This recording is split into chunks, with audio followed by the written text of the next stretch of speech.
Bonjour. Je vous présente par rapport de présentations précédentes. On va utiliser un autre langage anthropologique et sociologique pour parler des problèmes de santé de la population africaine. On a choisi cette étude dans un pays, le Sénégal. Le terrain d'étude, c'était le Ferlo. C'est le Ferlo. C'est là, je pense. Non.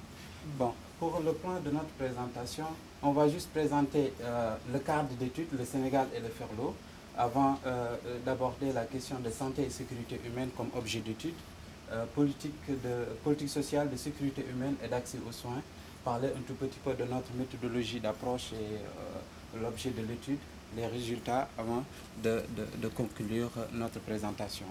Je pense que vous connaissez bien le Sénégal. Pour ceux qui ne connaissent pas, c'est juste la carte de l'Afrique en face de l'océan Atlantique. Le Ferlo est présenté ici dans la carte de la densité de la population par région, le Sénégal 2009. On constate que plus on va vers l'ouest, il y a une forte concentration de la population vers les régions de Dakar, Thiès, etc.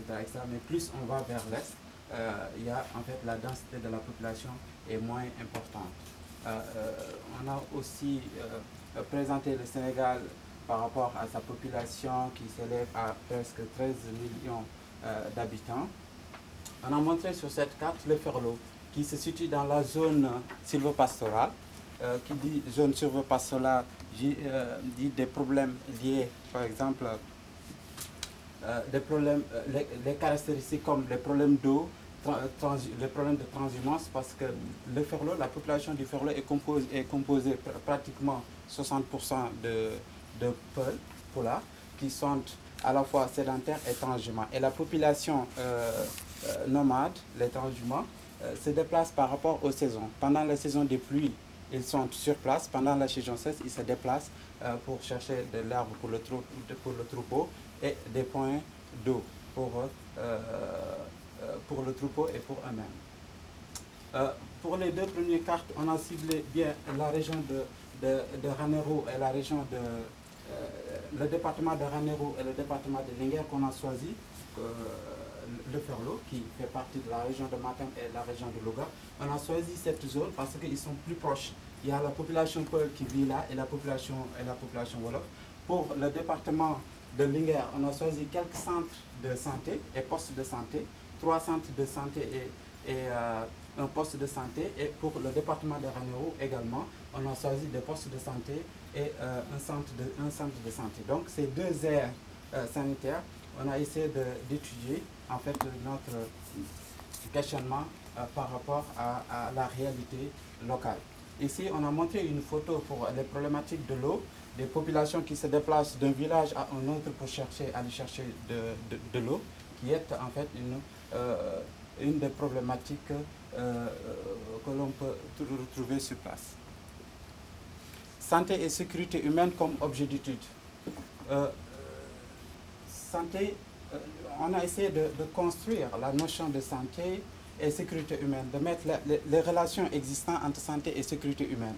Et on voit bien que la notion même de santé est inscrite dans cette notion de sécurité humaine. Et la santé est un instrument de sécurité humaine.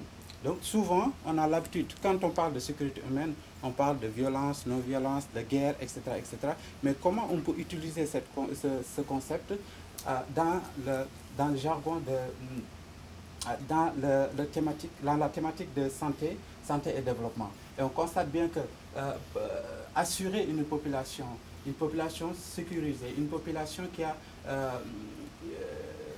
une population dont la sécurité humaine est assez importante, là, ça facilite un tout petit peu le développement et la capacité productive de la population.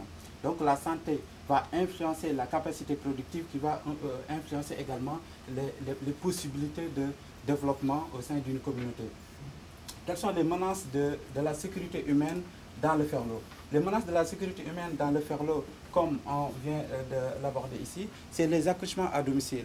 On constate qu'il y a beaucoup d'accouchements à domicile, les mariages précoces un faible taux d'alphabétisation et vente des médicaments illicites, tout ça, par rapport aux résultats, on va y revenir, va influencer sur un taux important de décès maternels dans le monde rural et particulièrement dans la zone du Ferlo. Concernant les politiques de sécurité humaine et d'accès aux soins, chaque pays d'Afrique a un certain nombre de politiques sociales axées dans le domaine de la santé. Pour le Sénégal, on a noté les soins de santé primaire qui n'est pas une initiative du Sénégal mais de l'OMS. On sait très bien qu'en 1978, dans la conférence d'Alma-Ata, l'OMS avait initié certains pays sur les soins de santé primaire. Les politiques de santé du Sénégal s'inscrivent dans cette logique de soins de santé primaire. Il y a aussi l'initiative de Bamako en 1989. 24 pays africains réfléchissaient sur l'accessibilité aux médicaments, l'accessibilité aux soins. Donc le Sénégal est membre de cette initiative. Il y a le plan Sésame.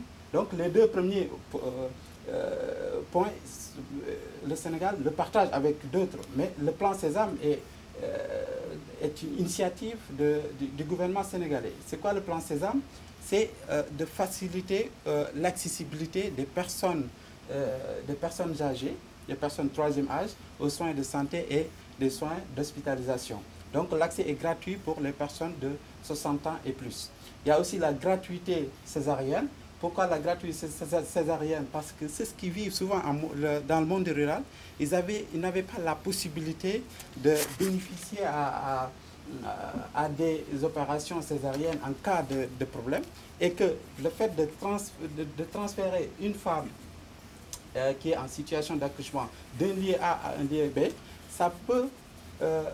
elle peut décéder en cours de route. Pourquoi? Parce que si l'accouchement, il y a des complications d'accouchement, il n'y a pas en fait un service pour faire non seulement de la césarienne, mais aussi les points où la femme pourrait bénéficier de la césarienne est très loin souvent de cette zone.